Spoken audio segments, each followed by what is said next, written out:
Welcome to public court news. Secunderabad cantonment నియోజకవర్గం ఉంది. ఇదైతే ఈ కంటోన్మెంట్‌ను మున్సిపాలిటీలో కలిపేందుకు కేంద్రం ఇప్పటికే నిర్ణయం తీసుకున్నట్లు తెలుస్తుంది. అందులో భాగంగా ఎంప్లాయీస్ కూడా చాలా సమస్యలు ఎదురయ్యే అవకాశం ఉంది. ఈ నేపథ్యంలో ఈ సమస్యలను ఏ విధంగా పరిష్కారం చేస్తారన్నది ఒక అపోహ అయితే స్థానిక ఉద్యోగుల అయితే ఈ పెద్ద ఎత్తున ఉంది. వీటికి సంబంధించి అసలు ఏ విధంగా పరిష్కారం చేయాలి? మరి ఎంప్లాయీస్ తరపున ఎటువంటి డిమాండ్స్ ఉన్నాయి? మనతో మాట్లాడేందుకు బీజేపీ కంటెస్టెడ్ ఎమ్మెల్యే పరశురాం, అదేవిధంగా ఎంప్లాయీస్ సెక్రటరీ మనతో పాటు ఉన్నాం. వారిని అడిగి తెలుసుకుందాం. ప్రత్యేకంగా ఇప్పుడు చాలా రోజుల నుండి డిమాండ్ చేస్తున్నారు కంటోన్మెంట్ను విలీనం చేయాలని చెప్పేసి. ఇప్పుడు ఒక కొలిక్కి వచ్చిందని చెప్పి సమాచారం. నిజానికి ఇది పూర్తి కావడానికి ఇంకా సమయం పడుతుందా, లేదంటే ఇప్పుడే విలీనం అయ్యే అవకాశం ఉందా? ముందుగా నమస్కారం. నా పేరు పరశురాం. నేను cantonment board employees union general secretary మరియు బీజేపీ స్టేట్ ఎగ్జిక్యూటివ్ మెంబర్ని. మీరు విలీనం గురించి అడుగుతున్నారు. విలీన ప్రక్రియ మొదలైందని అంటున్నారు. కానీ మేము గత 5 రోజులు పోయిన శుక్రవారం నుంచి ఢిల్లీలో ఉన్నాం. ఈటెల రాజేందర్ గారిని, మా గౌరవనీయులు ఎంపీ మల్కాజ్గిరి ఎంపీ ఈటెల రాజేందర్ గారితో పాటు ఢిల్లీలో గత వారం రోజుల నుంచి ఉన్నాం మేము. అక్కడ ఈటెల రాజేందర్ గారి వెంట మేము డిఫెన్స్ సెక్రటరీ గారిని కలవడం జరిగింది. మా రాకేష్ మిట్టల్ గారిని అడిషనల్ డీజీ గారిని కలవడం జరిగింది. ఫైనల్గా డిఫెన్స్ మినిస్టర్ గారిని కూడా కలవడం జరిగింది.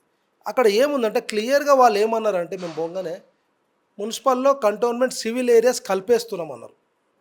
కలిపేస్తున్నాము, మన ఎంపీ గారిని మీరు కూడా సహకరించాలని అన్నారు. స్టేట్ ఇదే కలిపినామని అంటే అనలేదు, కలుపుతున్నాము, మీరు సహకరించాలండి అన్నారు.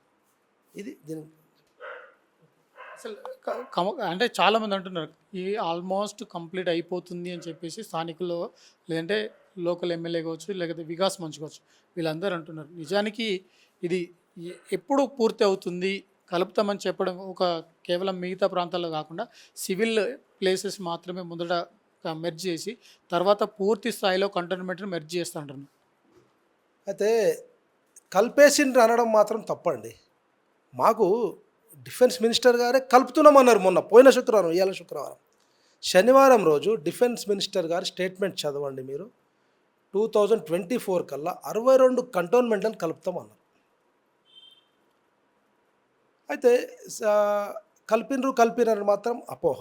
ఇంకోటి ఏంటంటే ఎవరి అనడం కాదు, గవర్నమెంట్ ఆఫ్ ఇండియా అన్ని కంటోన్మెంట్లను కలుపుదామనే ఉద్దేశంతో. ఎందుకంటే లోకల్ గవర్నమెంట్ మున్సిపాలిటీలో కలిస్తే కనుక బెటర్ సివిక్ కమ్యూనిటీస్ ఇవ్వచ్చు అనే ఉద్దేశం వాళ్ళకు ఉంది. కానీ ఈ ప్రాసెస్లో, ఇది మున్సిపల్లో కలుపుతామనే ప్రాసెస్లో ఏ గవర్నమెంట్ కూడా లోకల్ ప్రజలను కానీ, ఇక్కడ నాయకులను కానీ, మాలాంటి ఎంప్లాయీస్ని కానీ ఎవరిని సంప్రదించలేదు. మేము అడిగింది ఒకటే, మొన్న పోయినప్పుడు మన ఎంపీ గారి ద్వారా, అయ్యా ఇది మీరు ఈ ప్రాసెస్ చేసే ముందర లోకల్ ప్రజలది అభిప్రాయం తీసుకోండి. ఇంకోటి మీరు చేస్తా అంటారు కదా, మెరిట్స్ డిమెరిట్స్ చెప్పాల్సిన అవసరం ఉంది కదా ప్రజలకి. ఇప్పుడు కంటోన్మెంట్ బోర్డు 8 ఏప్రిల్ 1806 200 సంవత్సరాల కింద ఫామ్ అయినటువంటి ఘన చరిత్ర కలిగిన కంటోన్మెంట్ మీరు కలిపే క్రమంలో మా వాయిస్ వినాలి కదా. వాయిస్ వింటలేరు. బాబాసాహెబ్ అంబేద్కర్ గారు కూడా రాజ్యాంగాన్ని రాసే క్రమంలో entry 3 line 1 schedule 7 of constitution of ఇండియాలో కంటోన్మెంట్స్ ఉంటే కంటోన్మెంట్ జోలికి పోలేదు ఆయన. ఎందుకంటే కంటోన్మెంట్స్ ఉండడం వల్ల ప్రతి నెల బోర్డు మీటింగ్లు పెట్టుకొని 8 మంది ఎట్లయితే ఎలక్టెడ్ మెంబర్స్ ఉంటారో అట్లాగే 8 మంది నామినేట్ ఆర్మీ నుంచి వస్తారు. ఇక్కడ ఏమైనా సమస్యలు ఉంటే తీర్చుకోవడానికి ప్రతి నెల వాళ్ళ లోకల్ సమస్యలు తీర్చుకునే ఆస్కారం బాగుంటుందనే ఉద్దేశంతో బాబాసాహెబ్ అంబేద్కర్ గారు కూడా కంటోన్మెంట్ యాక్ట్ని ముట్టలేదు. ఇప్పుడున్న పరిస్థితుల్లో అసలు ఉద్యోగులకు సంబంధించి చాలా సమస్యలు ఉన్నాయి, అపోహలు ఉన్నాయి. అసలు వారికి న్యాయం జరుగుతుందంటారా మెర్జ్ అయితే? అయితే మేము ఇప్పుడు నేను కంటోన్మెంట్ మొన్నటిదాకా ఎంప్లాయీ, ఇప్పుడు పెన్షనర్ని. కానీ ఎంప్లాయీస్ యూనియన్ జనరల్ సెక్రటరీని. ఎక్కడైనా ఉంటారు దేశం మొత్తంలో కూడా. అయితే ఉద్యోగులు ఎప్పటికైనా భయపడతారు. అది కలుస్తుంది అనేసరికి ఇప్పుడు మేము అపాయింట్ అయినప్పుడు, ఫర్ ఎగ్జాంపుల్ కంటోన్మెంట్ ఎట్లుంటుందంటే, మా తాతలు చేసిర్రు, మా తండ్రులు చేసిర్రు, మేము చేస్తాం.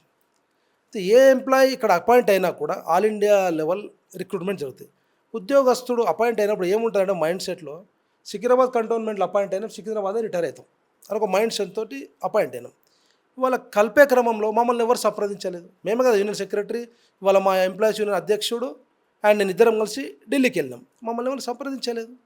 కాబట్టి మేమేం డిమాండ్ చేసినామంటే cantonment nature of duties municipal duties, ఇందులో 90% గ్రూప్ డి ఎంప్లాయీస్. అంటే గ్రూప్ డి అంటే ఊడవడము, కాలువలు తీయడము, డ్రైనేలు తీయడము, చెత్త ఎత్తడం, ఇటువంటి పనులను చేస్తారు కనుక డెత్ రేషియో ఎక్కువ ఉంటుంది. గత 13 సంవత్సరాలు 125 మంది చనిపోయారు కంటోన్మెంట్లో. ఈ ఈ ఉద్యోగాలు కారుణ్య నియామకాలు ఇయ్యండబ్బా అని మేము తిరుగుతున్నాం. ఈ లోపలే మర్జర్ ఇష్యూ వచ్చేసరికి భయపడ్డాం. ఇమ్మీడియట్ మేము మా ఎంపీ గారిని పట్టుకొని ఢిల్లీకి పోయి డిఫెన్స్ సెక్రటరీ గారిని, అడిషనల్ డీజీ గారిని, రక్షా మంత్రి గారిని కలిసి, అట్లాగే ఆ పార్లమెంట్లో కిషన్ రెడ్డి గారిని కలిసినాం, బండి సంజయ్ గారిని కలిసినాం, రఘునందన్ గారిని కలిసి మా వినతి పత్రాలు ఇచ్చినాం. సార్ ఇది ఇట్లా జరుగుతుంది, మా సమస్యలు సాల్వ్ అయినాకనే మీరు ముందుకు పోండి, ఏం చేస్తారో మాకు తెలియదు, మా సమస్యలు సాల్వ్ చేయండి. చేసినాక మీరు ఇప్పుడు గవర్నమెంట్ డిసిజన్ తీసుకుంటే మా లాంటి వాళ్ళ కెపాసిటీ కాదు మేము, కానీ ఈ మా సమస్యలు ఎంప్లాయీస్ కంపాషనేట్ అపాయింట్మెంట్ చేయాలి. మా దగ్గర అస్మంత్పేట్ ట్రెంచింగ్ గ్రౌండ్ ల్యాండ్ అని ఒక ల్యాండ్ ఉంది, తుర్కపల్లిలో ఇంకో ల్యాండ్ ఉంది. వాటిలో పూర్వము కమ్యూనిటీ టాయిలెట్స్ ఉండేది, అంటే బస్ అంతా ఒకసారి టాయిలెట్స్, దాన్ని నైట్ సాయిల్ అంటాం. ఆ కంటోన్మెంట్ అవతల కంటోన్మెంట్ అక్వైర్ చేసిన ఆ భూమిని 28 ఎకరాల భూమిని కొన్నారు. ఈ నైట్ సాయిల్ అక్కడ గుంత దొవ్వి అందులో పోసి మట్టి కప్పేది అనమాట పూర్వం. అటువంటి ల్యాండ్ అక్కడ హ్యూమన్ హ్యాబిట్ అనే ఇండ్లు కాలనీస్ వచ్చిన తర్వాత వాళ్ళు హైకోర్టు కనుక ఆ జడ్జిమెంట్ తెచ్చారు, ఇక్కడ ఈ చెత్త కానీ ఇటువంటి సాయిల్ వేస్తే మాకు రోగాలు వస్తాయని చెప్పి హైకోర్టుకేని వాళ్ళు ఆ వడ్డీకి తెచ్చిండు, ఆర్డర్ తెచ్చారు. ఆడికేని మేము ఇక షిఫ్ట్ చేసేసినాం. ఈ ల్యాండ్ను ఖాళీ ఉంది కదా, ఎందరో దీని మీద అంటే భూ బకాసురు దాని మీద కన్నేస్తే మేము పోరాటం చేసి 30 ఏళ్ళ నుంచి పోరాటం చేస్తున్నాం. మా ఎంప్లాయీస్కు మా దగ్గర 90% సఫై వాళ్ళు ఎస్సీలం ఎక్కువ శాతం ఉంటాం. ఆ భూమి 50-80 గజాలు 100 గజాలు మాకు ఇవ్వండి అయ్యా అని హౌసింగ్ సొసైటీ చేసుకొని మా డీజీ దాకా తీసుకుపోయినాం. డీజీ లెవెల్ సర్వే కూడా జరిగింది. మరి ఆ ల్యాండ్ కూడా మా ఎంప్లాయీస్ ఖచ్చితంగా ఇచ్చేంత వరకు ఈ మర్జర్ కావద్దు కానీయం అని చెప్పి కరకండుగా చెప్పొచ్చినాము. ఇంకోటి, ఈ ఒకవేళ అయ్యే ప్రాసెస్ ఉంటే కనుక మా employees pay and service protection అవసరం. ఇప్పుడు మనం జనరల్గా ఎట్లుంటుందంటే ఏదైనా గవర్నమెంట్ డిపార్ట్మెంట్ మీరు పోతే, వేరే డిపార్ట్మెంట్ పోతే సెకండ్ సిటిజన్ లాగా చూస్తాం. మరి సడన్గా తీసేసి మమ్మల్ని అక్కడ వేసిరనుకో, మరి మా పరిస్థితి ఏంది? మామూలు సర్వీస్లు ఎక్కడ పోవాలి? ఒక ఇద్దరు ఏఈలో 2 ఎస్ఐలో ఉన్నారు అనుకుందాం. ఇక్కడ ఒక 20 ఏళ్ళు సర్వీస్ చేసిండ్రు, మున్సిపల్లో ఒక 20 ఏళ్ళు సర్వీస్ చేసిండ్రు, అక్కడ కూడా ఏఈ అండ్ ఎస్ఐ ఉంటాడు. మరి వాళ్ళు డీసీలు కావాలా రేపు? మరి ప్రాధాన్యం ఎవరికి ఇస్తారు? ఇవన్నీ మాకు చెప్పాల్సిన అవసరం ప్రభుత్వానికి ఉంది. అది మా డిమాండ్. ఇవి మా కంపాషనేట్ అపాయింట్మెంటు, మా పే అండ్ సర్వీస్ ప్రొటెక్షన్, మా ల్యాండ్ మాకు హౌసింగ్ సొసైటీకి ల్యాండ్ ఇచ్చి మీరు ఏం డిసైడ్ చేస్తారో చేసుకోండి. మేము ఎంపీ గారి ద్వారా వీళ్ళందరికీ వినతి పత్రాలు ఇచ్చి వచ్చినాం. వాళ్ళు కూడా ఎంపీ గారు మాట్లాడేటప్పుడు డిఫెన్స్ మినిస్టర్ గారు అన్నారు, ఇమ్మీడియట్ అలా పిఎని పిలిపిస్తే పిఏ అన్నాడు, సార్ ఈ 5% ఇస్తే కనుక వేరే డిపార్ట్మెంట్ల నుంచి కాంప్లికేషన్స్ వస్తాయేమో, మన కాంప్లికేషన్స్ అంటే అన్నాడు ఈయన. సార్ వేరే అన్నీ వైట్ కాలర్ జాబులు, ఏ సెంట్రల్ కంటోన్మెంట్ బోర్డు ఒకటే ministry of department peculiar department ఈ రకమైన ఉద్యోగాలు చేస్తుంది. వేరే ఏ సెంట్రల్ గవర్నమెంట్ బాడీ చెత్త కాలువ పనులు చేయరు. కాబట్టి వీళ్ళకి ఇవ్వాల్సిన అవసరం ఉంది. కరోనాలో 40 మంది దాకా చచ్చిపోయినరు. ఖచ్చితంగా వీళ్ళకి ఇచ్చిన తర్వాతనే మీరు ఏమైనా డిసిజన్ తీసుకోవాలని ఈటెల రాజేందర్ గారు డిఫెన్స్ మినిస్టర్ గారికి, డిఫెన్స్ సెక్రటరీ గారికి ఖచ్చితంగా చెప్పొచ్చారు. కాబట్టి ఖచ్చితంగా మా పనులు అయితే అని మేము నమ్ముతున్నాం. అంటే ఒకవేళ కనుక ఇప్పుడే మెర్జీ చేస్తే కాంప్లికేషన్స్ వచ్చే అవకాశం ఉంటుంది, మీ ఉద్యోగాలకి న్యాయం జరిగే అవకాశం ఉందా? మాకు న్యాయం అయ్యేంత వరకు మర్జర్ అయ్యే అవకాశం లేదని మేము అనుకుంటున్నాం. ఖచ్చితంగా మేము అనుకుంటున్నాం అట్లా, ఎందుకంటే మేము అన్నీ తిరిగి వచ్చినాం కదా, కాబట్టి మేము అదే. ఎంప్లాయీస్తో పాటు ఇన్కమ్ సోర్సెస్, అంటే కంటోన్మెంట్కి సంబంధించి ఇన్కమ్ సోర్సెస్ ఉంటాయి. ఇప్పుడు పీపీటీ కావచ్చు, లేదంటే మిగతా కావచ్చు, లేదంటే ఎంప్లాయీస్ అంటే ఇక్కడ స్థానికుల నుండి వసూలు చేసే కలెక్షన్ ట్యాక్స్ కావచ్చు. అయితే ఇప్పుడు కంటోన్మెంట్కు సోర్స్ ఆఫ్ ఇన్కమ్లు వచ్చేసి ఇప్పుడు దేశంలో 62 కంటోన్మెంట్లలో కొన్ని కంటోన్మెంట్లో సెల్ఫ్ సఫిషియెంట్ కంటోన్మెంట్స్ ఉంటాయి. మిగతా కంటోన్మెంట్లకి వాళ్ళు ఏడ్ ఇస్తారు, ఇది central government. Secunderabad cantonment board వచ్చేసి property taxes first source of income. Next వచ్చేసి transfer of property tax, TPT అంటాం. ఏది మీరు ఇన్లో రిజిస్ట్రేషన్ చేసుకుంటుంది అట్లా, అందులో stamp duty, transfer duty and registration charges, అట్లా 3 కాంపోనెంట్స్ ఉంటాయి. మాకు ట్రాన్స్ఫర్ డ్యూటీ మీదకేనే, స్టాంప్ డ్యూటీ రాష్ట్ర ప్రభుత్వానికి పోతుంది, రిజిస్ట్రేషన్ ఛార్జెస్ రాష్ట్ర ప్రభుత్వానికి పోతాయి. ట్రాన్స్ఫర్ డ్యూటీలో మాకు 90% మాకు ఇవ్వాలి. అది 2014 నుంచి మాకు ఇవ్వడం లేదు సక్రమంగా. అంతకుముందు మాకు ఆటోమేటిక్ వచ్చేది. దాన్ని నేను ఉద్యోగంలో నేనే లైజనింగ్ చేసేది. కాబట్టి ఆ ట్రాన్స్ఫర్ డ్యూటీ గనక transfer of property taxes, professional taxes, entertainment taxes, ఇక్కడ మీ సబ్ రిజిస్టర్ మన ఇది బండ్లు రిజిస్ట్రేషన్ అవుతాయి. ఇటువంటి వివిధమైన వివిధ రకాల ట్యాక్సులు కనుక మా ఈ కంటోన్మెంట్కి ఇచ్చేస్తే నెలకు 10 కోట్ల రూపాయలు వస్తాయి. Cantonment board only 42 square kilometres అంటే extent of the cantonment area. 65 నుంచి 70% మిలిటరీ ఉంది. 30% ఈ ఫండ్స్ కరెక్ట్ ఇస్తే కనుక బంగారం అద్దం లెక్క మోడల్ దీన్నే మోడల్ లాగా చేసి చూపించవచ్చు. ఆ ఫండ్స్ రాకపోవడం వల్ల ఇంకో విషయం ఏంటంటే 2014 దాకా మీరు పాతోళ్ళు వెళ్ళి అడగండి సార్, పన్నులు మేము సరిగ్గా వసూలు చేసేది కాదు. నీళ్ళ బిల్లు కూడా తక్కువ ఉండేది. మమ్మల్ని అనేది పక్కకు మున్సిపాలిటీలో, అరే మీ దగ్గర ఇంత తక్కువ ఉంది ఏంది భయ్, మీరు వసూలు కూడా చేయరేంది భయ్ అంటే సెల్ఫ్ సఫిషియెంట్ ఉండింది. 2014 నుంచి ఎప్పుడైతే టీఆర్ఎస్ ప్రభుత్వం వచ్చిందో అప్పటి నుంచి మాకు ఫండ్స్ ఇవ్వడం ఆపడం వల్ల ఇవాళ మాకు ఈ సమస్య ఉత్పన్నమైంది. ఈరోజు మరి ఈ గవర్నమెంట్ కొత్త వచ్చింది, వీళ్ళు ఎట్లా చేస్తారో తెలియదు. ఇంకా మా ఫండ్స్ మాకు ఇస్తే బంగారం కంటోన్మెంట్. ఒకవేళ మెర్జ్ అయిన తర్వాత కంటోన్మెంట్ ఏ విధంగా అభివృద్ధి చెందుతుంది, ఎట్లా ఉండబోతుంది? అయితే సార్ ఇప్పుడు నాకు ఎక్స్పీరియన్స్ ఉంది, నేను అన్ని డిపార్ట్మెంట్లు లైజనింగ్ చేసేవాని ఉద్యోగం ఉన్నప్పుడు. కాబట్టి ఈరోజు ప్రతి ఆల్టర్నేట్ డే పేపర్లలో వస్తుంది మున్సిపల్ వాళ్ళ ఎంప్లాయీస్కే జీతాలు ఇస్తలేరని, కాంట్రాక్టర్లకు వాళ్ళ బడ్జెట్ రిలీజ్ చేస్తలేరని. ఒక ఏడాది కిందనో ఏమో నేను మన ఆర్పి రోడ్ల దర్గా కాడ ఒక బ్రిడ్జ్ ఆపేసారు, ఆడ బ్యానర్ కట్టిండు కాంట్రాక్టర్. ఈ వర్క్ ఎందుకు సాగుతలేదంటే నాకు ఫండ్ రాలేదని బ్యానర్ కట్టిండు, ఒక నెట్ తీపిచ్చేసారు అది. మరి అటువంటి పరిస్థితులలో ఇప్పుడు కంటోన్మెంట్ బోర్డు చిన్న కుటుంబం, మనమే చదువుతున్నాం, చిన్న కుటుంబం, చింతలేని కుటుంబం. మరి ఇవాళ తీసుకుపోయి అక్కడ ఏమి లేని మున్సిపల్ కలిపితే మరి మాకు ఏం మరుగుతుందో నాకైతే అర్థం కాదు. మరి ఇక భగవంతుని తెలవాలి, పెద్దలకు తెలవాలి, మరి ఏం నిశ్చయిస్తారు. చాలామంది అంటున్నారు మొత్తం అంటే రాష్ట్ర ప్రభుత్వం రావాల్సిన ఫండ్స్ కూడా వస్తాయి, కేవలం కేంద్ర ప్రభుత్వం ఇచ్చేది కాకుండా రాష్ట్ర ప్రభుత్వం అందించే ప్రతి పథకము, ప్రతి ఆర్థికంగా కావచ్చు లేదంటే అభివృద్ధి కావాల్సిన మౌలిక సౌకర్యాలు కల్పించేందుకు ఎక్కువ అవకాశం ఉంది అంటున్నారు. అసలు సాధ్యమవుతుందా? అయితే ఇప్పుడు మీరేమన్నారు, మినిమం ఎమ్యూనిటీస్ మున్సిపల్ కలిస్తే బెటర్గా ప్రొవైడ్ చేయొచ్చు అని మీ క్వశ్చన్. సార్ మా పైసలు మాకు ఇచ్చేస్తే ఇక్కడ కంటే ఎక్కడ బెటర్ ఏంటిది ఎమ్యూనిటీస్ ప్రొవైడ్ చేయగలం. ఎందుకంటే ఫండ్స్ లేకపోవడం వల్లనే ఇప్పుడు ఇవాళ నేను రిటైర్ అయ్యి దాదాపు 1 సంవత్సరంన్నర అవుతుంది.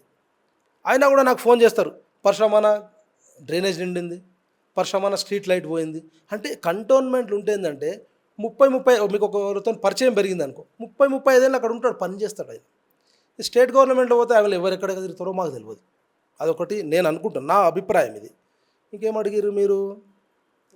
బిల్డింగ్ బైలాస్ చూడండి సార్, బిల్డింగ్ బైలాస్ నిజంగా మీరు చూడండి, కంటోన్మెంట్ బిల్డింగ్ బైలాస్ బాగుంటాయి సార్. ఎందుకంటే మీకు ఏది అక్కడ మున్సిపల్లో నాకు తెలిసి 100 గజాల లోపల ఉంటే ఒక్క సైడ్ 5 ఫీట్లు ఇడిచి 3 సైడ్లు ఇడవద్దు, సెట్ బ్యాక్ అవసరం లేదు. ఆ పైన పోయినా కొద్దీ మీకు డిఫరెంట్ అవుతుంది. ఇంకోటి మార్టిగేజ్ సిస్టమ్ ఉన్నది. ఏంటిది 300-250 గజాలు దాటితే ఫ్రంట్ సైడ్ 7 ఫీట్లు ఇడవాలా, 3 సైడ్లు 5 ఫీట్లు ఇడవాలా. 650 గజాల కన్నా ఎక్కువ ఉన్న భూములకి అక్కడ హైరైజ్ బిల్డింగ్లు కట్టవచ్చు. ఇక్కడ ఆర్మీ ఉన్నది, ఎయిర్పోర్ట్ ఉండే మొన్నటి దాకా. మరి వీటి మూలంగా 1.5 FSI ఉంది. 1.5 FSI ఉండడం వల్ల ఇప్పుడు ఏమైంది, స్టిల్ట్ కన్సిడర్ చేస్తారు. స్టిల్ట్ లేక గ్రౌండ్ ఫస్ట్ 3 ఫ్లోర్లు బిల్డింగ్ ఇస్తున్నారు, అక్కడ కూడా గంతే ఇస్తున్నారు ఇప్పుడు. కాకపోతే ఏంటంటే మీరు ఏమంటున్నారు, శాంక్షన్ లేట్ అవుతున్నాయి. స్థానిక నాయకులు ఇక్కడ మొన్నటిదాకా టీఆర్ఎస్ ప్రభుత్వంలో ఎమ్మెల్యే గారు టీఆర్ఎస్ నాయకులే, ఈరోజు కాంగ్రెస్ ప్రభుత్వంలో ఎమ్మెల్యే గారు కాంగ్రెస్ నాయకులే. వాళ్ళు ఈ ఈ అడ్మినిస్ట్రేషన్ డెవలప్ చేయమని అడగొచ్చు కదా. వాళ్ళు అడిగింది చేస్తే ప్రజలకు ఏం కావాలి, పనులు కావాలి, అది అయిపోతాయి కదా. బిల్డింగ్ బైలాస్ చేంజ్ చేయించుకోవచ్చు, అది పెద్ద విషయం కాదు. అంటే శివారు ప్రాంతాలు మాత్రం మెర్జ్ చేస్తూ మిగతా అంతా కొంత ఆలస్యం అవుతుంది అంటే వెనుక ఉన్న ఆంతర్యం ఏంటి? అది నేను కమిటీలో పోలేదు, నాకు పెద్దగా ఐడియా లేదు. కానీ ఇంకో విషయం మీద చెప్పదలుచుకున్నాను నేను. మేము జనరల్గా పూనాలో, ఢిల్లీలో మీటింగ్లు అవుతుంటాయి, మేము పోతుంటాం. ఆ మీటింగ్లలో ఏం చర్చించేదంటే వేరే ఎంపీలు ఇట్లా వస్తుంటారు. Cantonments are called as lungs of India. మీరు ఫ్లైట్ ఎక్కి చూడండి అన్న, గ్రీనరీ మొత్తం కాంక్రీట్ బెల్ట్ మధ్యలో గ్రీనరీ కనబడుతుంది. ఇప్పుడు మీరు బిల్డింగ్ కట్టుకుంటూ పోతే ఎక్కడ పోదాము, గాలి పీల్చుకోనికి చెట్టు గాలి ఉండదు. నేను నిన్నటిదాకా ఢిల్లీలో ఉండొచ్చిన, బట్టలు చెమట చెమట అవుతుంది. హైదరాబాద్లో ఎంత హాయిగా ఆహ్లాదకరమైన మన కంటోన్మెంటు, నిండు పచ్చని చెట్లతోని, విశాలమైన మైదానాలతోని, ఆహ్లాదకరమైన ఆ వాతావరణం, కల్మషం లేని మనుషులు మేమంతా కంటోన్మెంట్లో. ఇంత గొప్ప దాన్ని అక్కడ కలుపుతా అంటుర్రు. నిర్ణయం అంటే నిర్ణయాన్ని మేము వ్యతిరేకించలేము. కానీ ఇది మంచిగుంది కదా అని ఉద్దేశం అంతే. థ్యాంక్ యూ అన్న, థ్యాంక్ యూ. మొత్తం మీద కంటోన్మెంట్కి సంబంధించి ఇక్కడికి హార్ట్ ఆఫ్ ఇండియాగా కంటోన్మెంట్స్ పేరున్నాయి కాబట్టి ఈ గ్రీనరీ ఉండాలి, ఇలాగనే ఉంటే ఇంకా ఎక్కువ అభివృద్ధి చేసే అవకాశం ఉంది. ఒకవైపు రాష్ట్ర ప్రభుత్వంలో కలిపినా కూడా అక్కడ జరిగే కనీస మౌలిక సదుపాయాలు అందుతాయా లేదా తెలియదు. ఒకవైపు ఆర్థిక సంక్షోభం కొనసాగుతుంది కాబట్టి ఇక్కడ నుండి బయటపడాలంటే చాలా కష్టంగా ఉంది. ఒకవైపు ఇక్కడున్న స్థానిక ఎంప్లాయీస్ దాదాపు వాళ్ళు రిటైర్డ్ అయ్యే వరకు కూడా సేవలు అందించేందుకు అవకాశం ఉంది కాబట్టి ఏ క్షణంలో అయినా వారు సేవ చేసేందుకు అవకాశం ఉంటుంది. ఇలాంటి కంటోన్మెంట్లు విలీనం చేయడం వల్ల స్థానికులకు ఇబ్బందులు, ఇటువైపు అభివృద్ధి కూడా దోహదపడేందుకు ఉండదు అని చెప్పేసి ఆవేదన వ్యక్తం చేస్తున్నారు. కెమెరామెన్ సురేష్తో Mahender, public court news, Hyderabad.